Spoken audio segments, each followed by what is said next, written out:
баштадыңыз? Кече күндүдөн баштап го дейм. Канча күн? Кечеден баштап. Кечеден баштап 95-тен. Спрей 95 тоннан 93 төгө келди. Буга чейин канча сомдон сатчыңар? Кечеги убакытка чейин. 55 тоннан болчу, 60 тоннан болчу. Ошондо бир күндө баасы. Жок, бир күндө эмес. Сиз айтып атпайсызбы?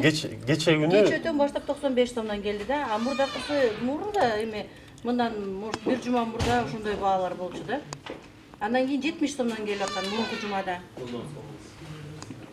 Азыркы учурда башка жерлерде ушул эле спрей 60 миллиграмм 60 сомдон болот. Неман аптекасында, Глобус магазиндеринде 60 сомдон сатылат экен. Сиздин именно ушу Фармстор аптекасында 95тен.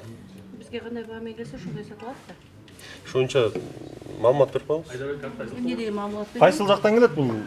Биздин складтан келет, фирманын складынан келет. Бизде фирмада склад бар, чоң фирма, Осло фирмасы. Ошол складка заявка кылабыз, ошол жактан келет. А аяктан кандай закуп кылышат, биз билбейбиз да. Алуучулардан эч кандай жалап жокпу? Баасы 90 сом болот экен. Жок, жалап деле жок, алып эле атышат. Бир күндө канчаны сатасыз мындан? Может 20-30. Просто ошо 2-3 күнөн бери эле ушундай ажиотаж болуп кетти. А так күнүнө бир 5-6дан эле сатылчу мурда. Медицинский ага чейин баалар кандай? Маска жок бизде. Ага чейин баалар кандай? 55 сом, 60 сом. Анан 70 сом болду. Азыр 95 сом. А маскалар барбы? Жок, бизде маска. Маска жок, 2 айдан бери жок болуп атат бизде маска. Аты жөнүңүз ким? Нургүл Бакирдинова. Нургүл Бакирдинова. Бакирдинова. Журналисты, уважаемые горожане, как вам известно, сегодня в городе Бишкек введен режим повышенной готовности к угрозам коронавируса.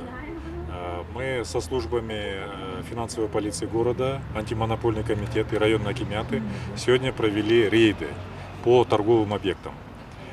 Как вы видели, до сегодняшний день ажиотажа, паники по обеспечению с продуктами питания нету. Есть один вопрос, связанный с мукой. В некоторых местах спекулянты продают по завышенным ценам на 100-200 сомов.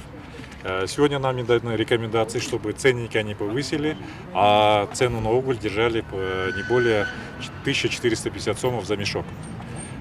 Также нами был проведен рейд по компьютерным клубам, по объектам, где посещают наши школьники, дети. Также рекомендовано владельцам и арендаторам данных объектов ограничить данный вид деятельности, и на днях мы примем решение в дальнейшем запретить или ввести тоже режим ограничения. Также мы сегодня посетили аптеки. Там есть также, пользуясь моментом, некоторые владельцы аптек пытаются завысить цены. Мы также дали им рекомендации, чтобы цены держались на уровне, которые были 2-3 месяца назад. Сегодня могу заверить, что в городе ситуация стабильная. Мы начали работать также в режиме экономии. Бюджетные средства будут экономиться в экономном режиме по поручению президента.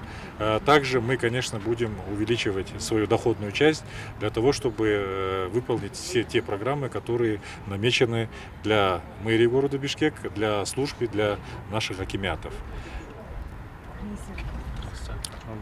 Пожалуйста. Рейдтер муну менен гана токтобойт да, дагы да болуп турабы? Рейдтер жума сайын болот. УВД, финполиция, акимяттар чогуу бир жумада бир жолу рейд кылабыз. Бүгүн деле силер өзүңөр байкадыңар, биз кайга барабыз деп айткан жокпуз. Ушундай неожиданный рейдтер болот. Ундун баасы ошондо 1450 болуп сакталыш керек экен да? Бүгүн приказ антимонопольный комитеттен чыкты, 1450 деп сакталып турат. Биз ошол бааны кармайбыз. Көбүнчө ушул унга эле болуптур да? Азырча унга болуп атат, анан кичине нанга болуп атат. Мен ойлоп атам, ошол ундун баасын кармасак, нан менен ун баасы ошол бир мешокко 1450 деп тармайбыз. Буюрса. Спасибо. Дары-дармек берчү. дарыгана боюнча деле азыр көрдүңөр бир жанагы антисептиктер, маскалар ошолор азыр арызынча кичинекей проблема болуп атат. Бирок жакын күндөрдө маскада жана антисептиктер баары ошол баасындагы, анан ассортиментиндагы баарын толуктап, анан ошол аптекалар сатат деп мен дагы ойлойм. Спасибо. Но в аптеках не введено Спасибо, регулирование, то есть спасибо, вы просто спасибо, просите, спасибо. не повышайте.